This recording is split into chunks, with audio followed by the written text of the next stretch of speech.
Salam sejahtera bagi kita semua. Semoga teman-teman yang sedang berjuang dalam mencari ilmu selalu diberikan kemudahan oleh Tuhan Yang Maha Esa. Ketemu lagi dalam video pembelajaran kali ini. Pembahasan kita akan melanjutkan pembahasan mengenai mata kuliah kewirausahaan. Setelah dalam video sebelumnya kita belajar tentang konsep dasar kewirausahaan, studi kelayakan usaha, dan juga tentang mitra usaha, saat ini kita akan belajar mengenai analisis SWOT dalam pengembangan wirausaha.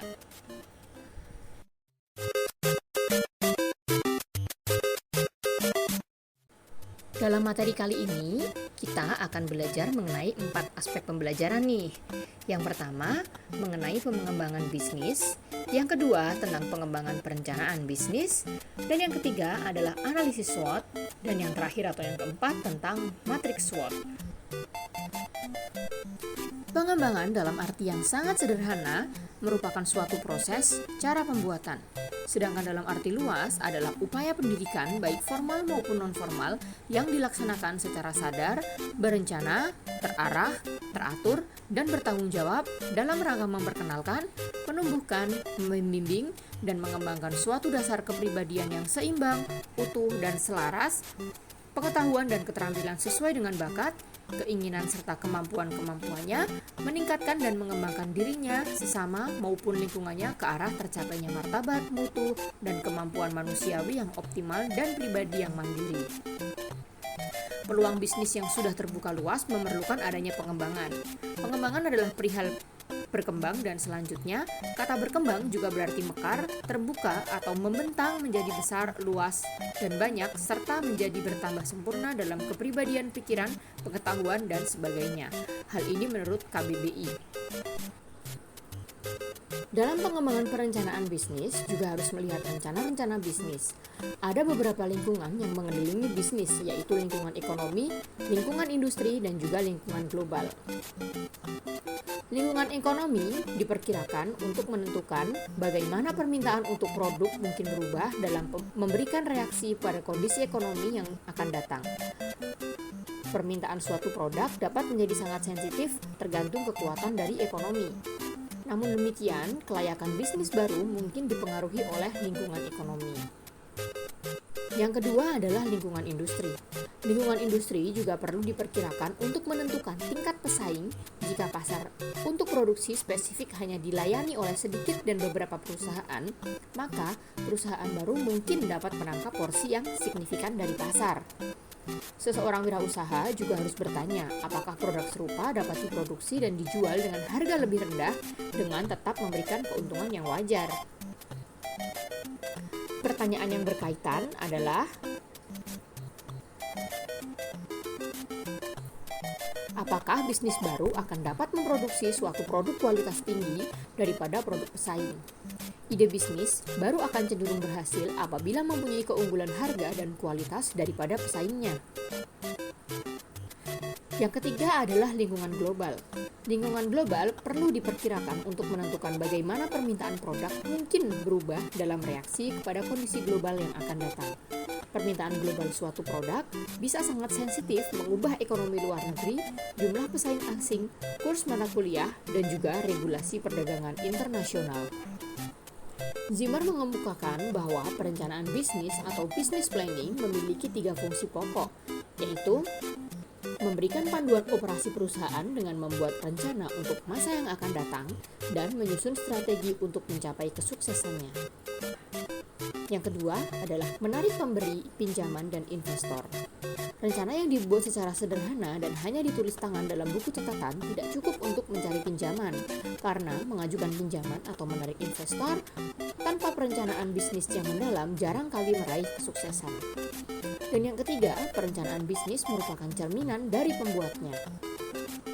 Hal ini maksudnya adalah perencanaan bisnis itu harus menunjukkan bahwa wirausahawan telah serius memikirkan perusahaannya dan hal-hal lain yang membuatnya akan sukses. Analisis SWOT.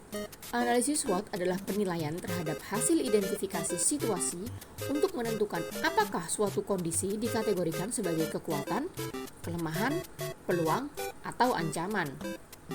Analisis SWOT adalah bagian dari proses perencanaan.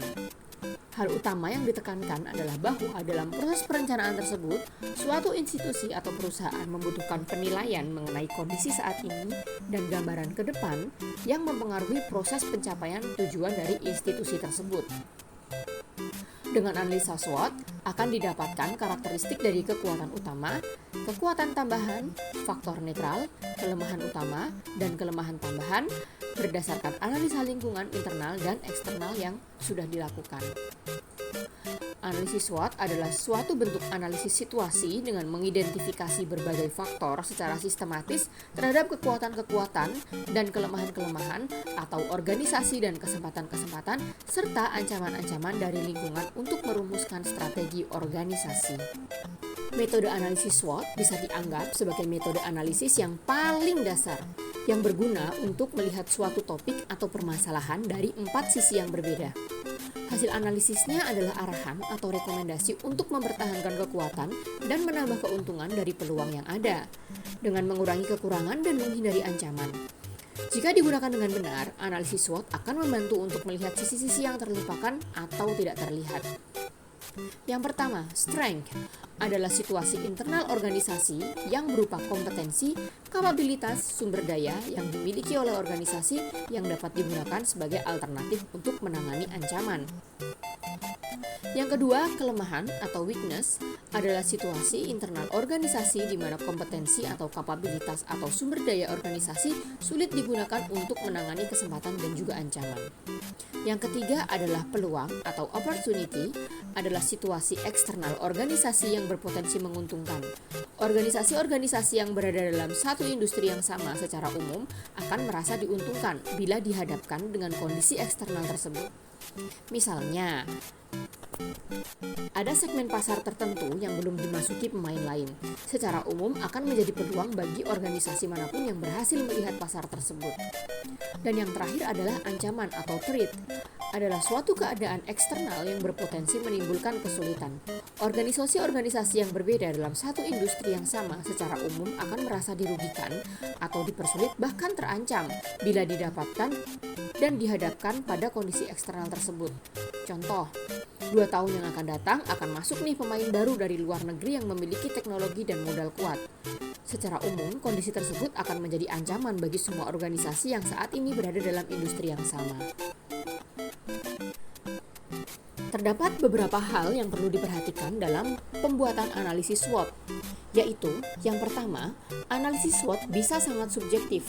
Oleh karena itu, 2 orang menganalisis sebuah perusahaan yang sama, tetapi bisa menghasilkan hasil analisis SWOT yang berbeda. Dan yang kedua, pembuat analisis harus realistis dalam menjabarkan kekuatan dan kelemahan internal. Kelemahan yang disembunyikan atau kekuatan yang tidak terjabarkan akan membuat arahan strategi menjadi tidak bisa digunakan. Yang ketiga, analisis harus didasarkan atas kondisi yang benar-benar sedang terjadi, bukan situasi yang seharusnya terjadi.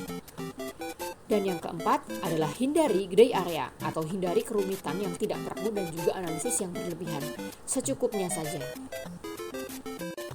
Matriks SWOT dapat digunakan untuk menggambarkan secara jelas peluang dan ancaman eksternal yang dihadapi oleh perusahaan, dan juga disesuaikan dengan kekuatan dan kelemahan yang dimilikinya. Matriks SWOT yang terdiri dari kekuatan, kelemahan, peluang, ancaman merupakan alat yang sangat penting untuk membantu manajer mengembangkan 4 tipe strategi, yaitu SO atau Strengths and Opportunities, WO Weakness and Opportunities, ST Strengths and Traits, dan WT Weakness and Traits. Strategi SO adalah strategi yang ditetapkan berdasarkan jalan pikiran organisasi, yaitu dengan memanfaatkan seluruh kekuatan untuk merebut dan memanfaatkan peluang sebesar-besarnya. Inilah yang merupakan strategi agresif positif, yaitu menyerang penuh inisiatif dan terencana. Strategi yang memanfaatkan kekuatan agar peluang dan bisa dimanfaatkan. Data program atau kegiatan yang akan dilaksanakan, kapan dan waktunya di mana dilaksanakan sehingga tujuan organisasi dapat tercapai secara terencana dan terukur. Dalam strategi SO, organisasi mengejar peluang-peluang dari luar dengan mempertimbangkan kekuatan organisasi. Yang kedua adalah strategi WO. merupakan strategi yang ditetapkan berdasarkan pemanfaatan peluang yang ada dengan meminimalkan kelemahan dalam organisasi. Dalam hal ini, perlu dirancang strategi turnaround atau strategi merubah haluan. Peluang eksternal yang besar penting untuk diraih, namun permasalahan internal atau kelemahan yang ada pada internal organisasi lebih utama untuk dijadikan solusi. Sehingga, capaian peluang yang besar tadi perlu diturunkan skalanya sedikit. Dalam hal ini, kelemahan-kelemahan organisasi perlu diperbaiki dan dicari solusinya untuk memperoleh peluang tersebut. Dan yang ketiga adalah strategi ST, merupakan strategi yang ditetapkan berdasarkan kekuatan yang dimiliki organisasi untuk mengatasi ancaman yang terdeteksi. Strategi ini dikenal dengan istilah strategi diversifikasi atau strategi perbedaan. Maksudnya, seberapa besar pun ancaman yang ada, kepanikan dan ketergesa-gesaan hanya memperburuk suasana. Untuk itu, bahwa organisasi yang memiliki kekuatan yang besar akan bersifat independen dan dapat digunakan sebagai senjata untuk mengatasi ancaman tersebut dan mengidentifikasi kekuatan dan menggunakannya untuk mengurangi ancaman dari luar. Yang terakhir adalah strategi WT, merupakan strategi yang diterapkan dalam bentuk kegiatan yang bersifat defensif dan berusaha meminimalkan kelemahan yang ada serta menghindari ancaman. Karena dalam kondisi ini, organisasi yang sedang dalam bahaya, kelemahan menimpa dan kondisi internal dengan ancaman dari luar juga akan menyerang. Bila tidak mengambil strategi yang tepat, maka kondisi ini bisa berdampak buruk bagi citra dan eksistensi organisasi ke depan. Yang perlu dilakukan adalah bersama seluruh elemen organisasi merencanakan suatu kegiatan untuk mengurangi kelemahan organisasi dan menghindar dari ancaman eksternal. Cukup sekian materi mengenai analisis SWOT dan matriks SWOT kali ini. Selamat belajar, semoga bermanfaat.